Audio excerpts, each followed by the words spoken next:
Përshëndetje të nderuar shikues, jemi së bashku në edicionin informativ të orës 14 këtu në studion e Blu Televizion.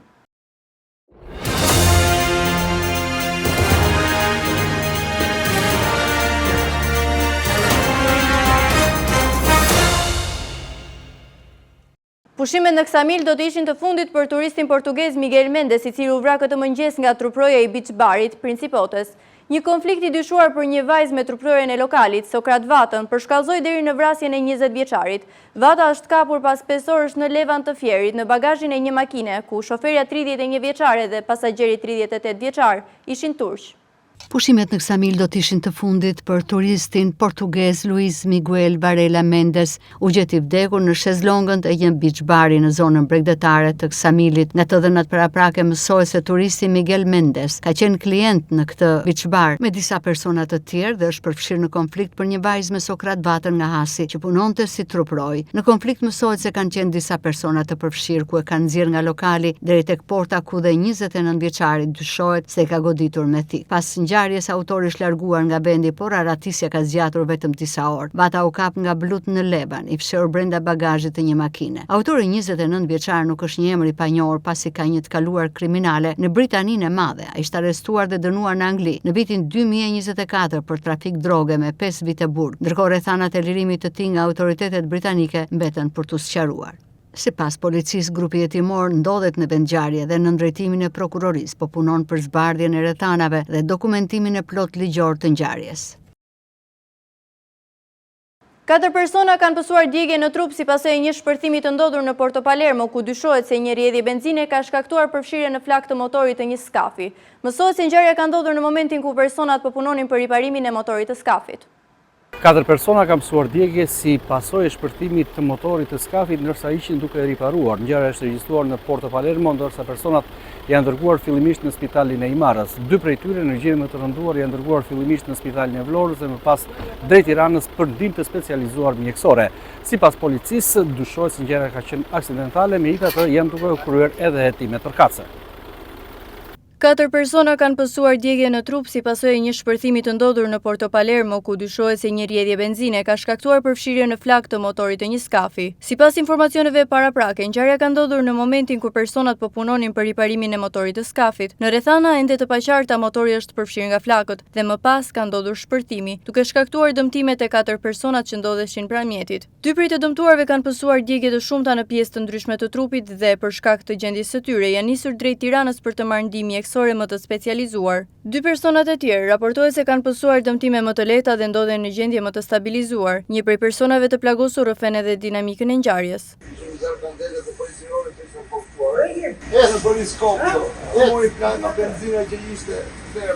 Sa veta ishit të mirë? Ju të dy ishit më keq?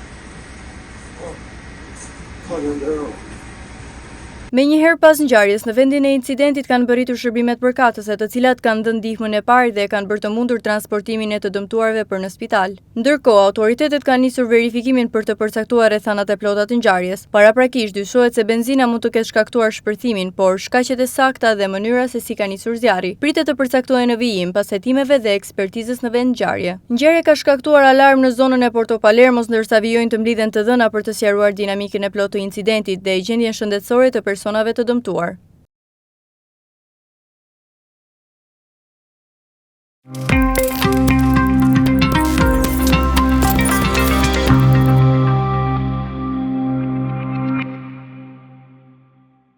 Vlora vijon ende të jetë destinacioni pushimeve low cost, jo vetëm për turistët e huaj, por edhe pushues vendas që shndrojnë në Bregdet dhe shpenzojnë pak. Sipas pushuesve, çmimet në bare, darkat në restorante nuk i përballojnë dot me pagat dhe pensionet që kanë, ndaj vendosin që të pushojnë në këtë mënyrë.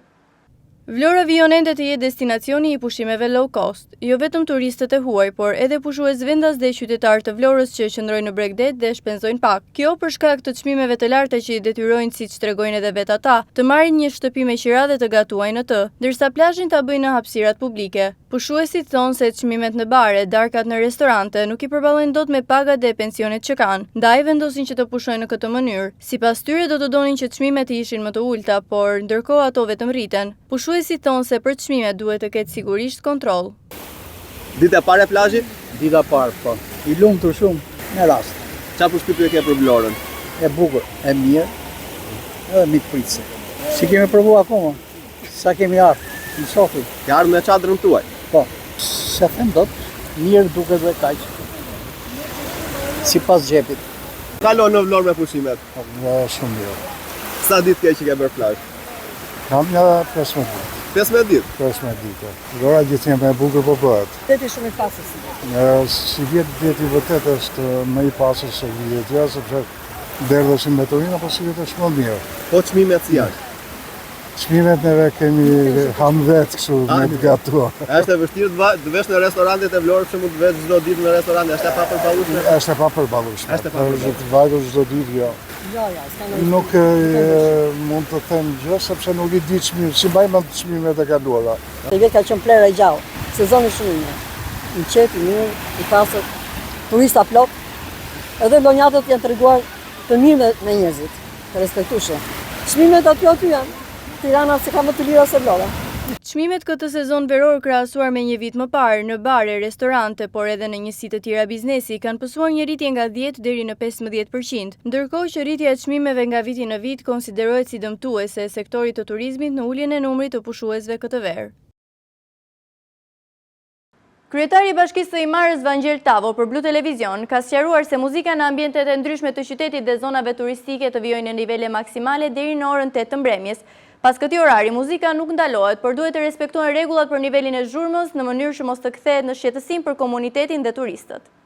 Muzika në ambientet e shërbimit dhe argëtimit në Imar do të vijojë të lejohet gjatë sezonit turistik, por duke respektuar orare dhe kufizimet e përcaktuara me ligj. Qëllimi është që aktivitetet muzikore të zhvillohen pa krijuar ndotje akustike dhe pa cënuar qetësinë e pushuesve dhe banorëve. Kryetari i Bashkisë së Imarës Vangjel Tavo në një intervistë për Blu Televizion ka sqaruar se muzika në ambientet e ndryshme të qytetit dhe zonat historike mund të vijojë në nivele maksimale deri në orën 20. Pas këtij orari, muzika nuk ndalohet, por duhet të respektohen rregullat për nivelin e zhurmës në mënyrë që të mos kthehet në shqetësim për komunitetin dhe turistët. Sipas kryebashkiakut, vendimi i Këshillit Bashkiak është në përputhje me rregullat që zbatohen në zonat bregdetare dhe synon të vendosë një ekuilibër mes aktivitetit turistik, interesave të biznesit dhe të drejtës së banorëve dhe pushuesve për të shijuar qetësinë. Duhet të sqaroj diçka. Nuk është muzika deri në orën 9. Atëre, muzika është deri në orën 12 se kështu thot ligji. Kështu thot VKM-ja. Por, muzika e cila nuk shqetëson lokalin.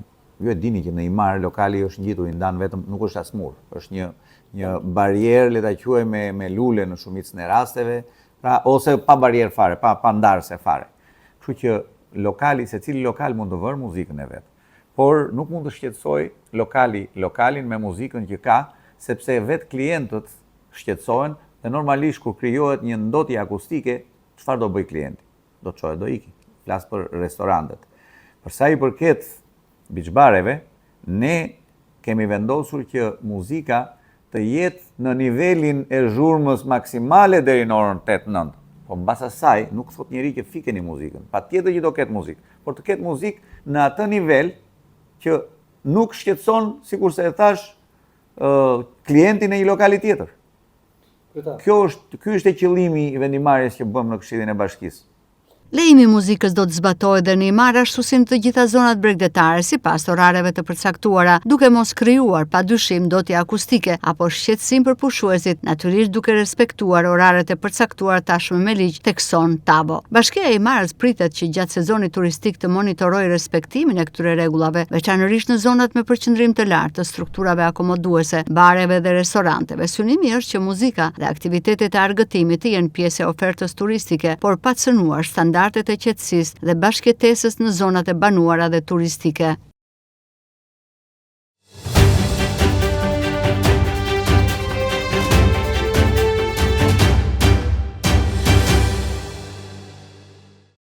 Me 10 automjete parkohen çdo ditë përgjatë bregdetit të Vlorës, duke u kthyer në një problem shqetësues për pushuesit vendas dhe të huaj. Mjetet vendosen pak metra larg vijës së detit dhe shumë pranë çadrave, ndërsa janë në rrezik për sigurinë e pushuesve, veçanërisht për fëmijët e vegjël që luajnë pranë bregut të detit. Ndërsa në 2-3 vitet e fundit plazh vjetër është tentuar të rikthehet vetëm pushuesve vendas apo të huaj, problematika duket se mbetet ende prezente. Kjo lidhet kryesisht me automjetet të cilat qarkullojnë përmes plazhit apo automjetet të cilat zënë hapësirën, të cilat mund të shfrytëzohen edhe nga pushuesit. Duket se një situatë e tillë na përsëritet edhe këtë sezon turistik, kryesisht në zonën e plazhit të vjetër, për të cilën ende nuk është gjetur një zgjidhje. Në të gjithë hapësirë shikon automjetet parkura deri afër Bregdetit, duke zënë pikërisht hapësirën që mund të përdoreshin nga pushuesit vendas apo dhe të huaj.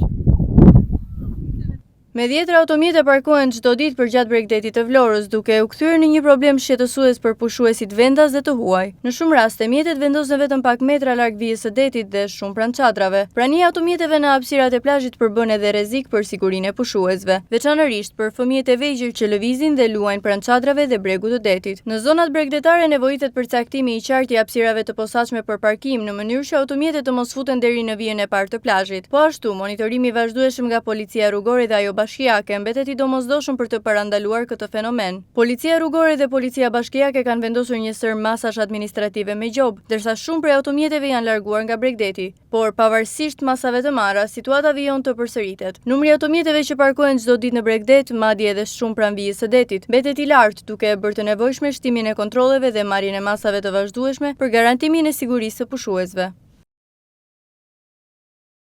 Fluksi i lëvizjeve në portin e Vlorës është rritur ndjeshëm gjatë ditëve të fundit, jo vetëm në hyrje, por edhe në dalje, kryesisht në drejtim të Italisë.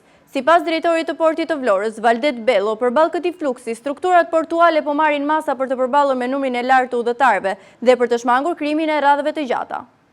Fluksi lëvizjeve në portin e Vlorës është rritur ndjeshëm gjatë ditëve të fundit, jo vetëm në hyrje, por dhe në dalje, kryesisht në drejtim të Italisë, edhe pse është ende herët për të bërë një krahasim të plotë me vitet e kaluara. Të dhënat e ditëve të fundit tregojnë një trend në rritje të lëvizjes së pasagjerëve. Drejtori i portit të Vlorës, Valdet Bello, ka bërë të ditur se vetëm gjatë ditës së diel në dalje të portit janë regjistruar 800 deri 900 pasagjerë. Përballë këtij fluksi, strukturat portuale po marrin masa për të përballuar numrin e lartë të udhëtarëve dhe për të shmangur krijimin e radhëve të gjata. Bello thekson se po punohet me sportele të shtuara dhe personel të përforcuar, ndërsa bashkëpunimi me kapitenerinë e portit dhe institucionet e tjera vijon për menaxhimin sa më efikas të lëvizjeve, veçanërisht në ditët me fluks të lartë. Aktualisht nuk e kemi atë fluksin që është, domethënë, në ditët që kthehen, por kemi vërejtur një rritje të numrit. Ditën e në mos gaboj ditën e diel ka patur një rritje, diku tek 800-900 pasagjerë, të cilët kanë lëvizur, domethënë, nëpërmjet linjës tonë Brindisi, po. Ndërkohë me sa sporteleve punohet për të ardhur në ndihmë me migrantëve, shtetet dhe pasagjerëve turistë që udhtojnë? Siç e kemi theksuar tani me pozicionimin e ri dhe planin e sigurisë që është implementuar në portin e Vlorës, po punohet me kapacitet të plot dhe është shtuar numri i sporteleve në 6. 6 të cilët duhet theksuar se 4 nga këto sportele punojnë në 2 anët, duke çuar në 10 numrin e përpunimit të mjeteve që kalojnë në kufi, në pikën e kufirit. Dhe duket që është një ritëm më i shtuar, domethënë, edhe përpunimi është më i shpejt dhe koha, domethënë, e përpunimit është zvogëluar. Këto masat deri në çfarë periudhe do të vijojnë? Do të vijojnë deri në mbarimin e sezonit, që besoj do të jetë fillimi i shtatorit, mezi i shtatorit do të jetë, domethënë, ajo besoj po në momentin më i ulët, po. Flasim për plan masash, por kjo në bashkëpunim edhe me institucionet e tjera? Po, patjetër, porti i Vlorës, domethënë autoriteti portuar i Vlorës bashkëpunon me drejtorinë e kufirit dhe emigracionit dhe me doganën dhe kapitenerinë, duke marrë të gjitha masat për të kryer një përpunim sa më të lehtë dhe më të shpejtë të mjeteve dhe pasagjerëve, duke krijuar kushte dhe lehtësirat e duhura për ta. Faleminderit. Muaj gusht ka regjistruar një fluks të lartë lëvizjesh në portin e Vlorës, si në hyrje ashtu dhe në dalje, veçanërisht në drejtim të Italisë. Për të përballuar këtë fluks po punohet me sportele të shtuara dhe me personel të përforcuar, me qëllim që të evitohen radhët e gjata dhe të sigurohet një përpunim sa më i shpejtë i pasagjerëve.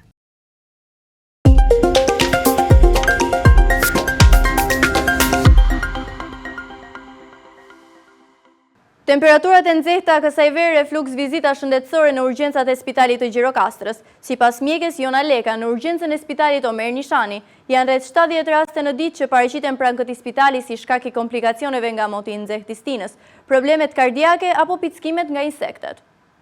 Temperaturat e nxehta të motit të kësaj vere kanë rritur numrin e pacientëve me shqetësime shëndetësore që paraqiten në urgjencën e spitalit të Gjirokastrës. Janë rreth 70 raste në ditë që paraqiten në këtë urgjencë si shkak i komplikacioneve nga moti i nxehtë i stinës, problemet kardiake si dhe pickimi nga insektet. Më shqetësuese janë raste dhe problematika shëndetësore që shkakton stina e nxehtë për fëmijët të moshuarit dhe të sëmurët kronik. Një fluks të konsiderueshëm vizitash gjatë verës ka përballuar dhe qendra shëndetësore turistike. E vendosur në zonën muzeale në këtë qendër janë kryer rreth 350 vizita mjekësore. Përfshirë dhe turistët që janë asistuar nga bluzat e bardha gjatë stinës së verës. Kështu thot për Blu Televizion Jona Leka, përgjegjëse e urgjencës në spitalin Omer Nishani Gjirokastër. Në këtë periudhë të vitit, urgjenca paraqet numrat më të lartë të ardhjes së pacientëve të regjistruar për vizita, por edhe për trajtim në spital.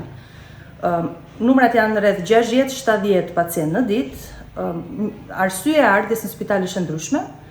Kemi pafund shumë raste të cilat lidhen me problematika të zemrës, të trurit, dhe kjo është arsye kryesore e ardhjes në spital, por kemi dhe motive të tjera ku numrat janë vërtet në rritje të infeksioneve të traktit tretës, gastroenteritet, pra pacientëve që paraqiten me barket, villa dhe temperaturë, por edhe të ftohjeve, mundësisht edhe që mund të jenë shpesh edhe nga ajri kondicionuar apo ajri freskët, siç janë ftohjet e rrugëve të frymarrjes. Traumat kanë qenë gjithashtu të pranishme, është momenti i turizmit, edhe aktivitetet e ndryshme të lidhura me turizmin bëjnë që edhe numri i traumave të jetë mjaft i lartë. Natyrisht është punuar me çdo pacient, pacientët kanë qenë jo vetëm shqiptar, por edhe të huaj. Është dhënë shërbimi pa diskriminim për cilindoj qytetar, por numrat vazhdojnë të jenë të lartë dhe prandaj u bë thirrje edhe qytetarëve që të jenë të kujdesshëm nga lloji ushqimit i konsumuar, nga qëndrimi në ajrin e kondicionuar. Sipas bluzave të bardha në qytetin e Gurtë, kontrolli i vazhdueshëm shëndetësor do të evitonte komplikacionet mjekësore për popullatën gjatë stinës së verës. Të nderuar shikues, kjo ishte gjithçka e përgatitur për këtë edicion informativ. Ju falenderoj për vëmendjen, bashkë mirupafshim.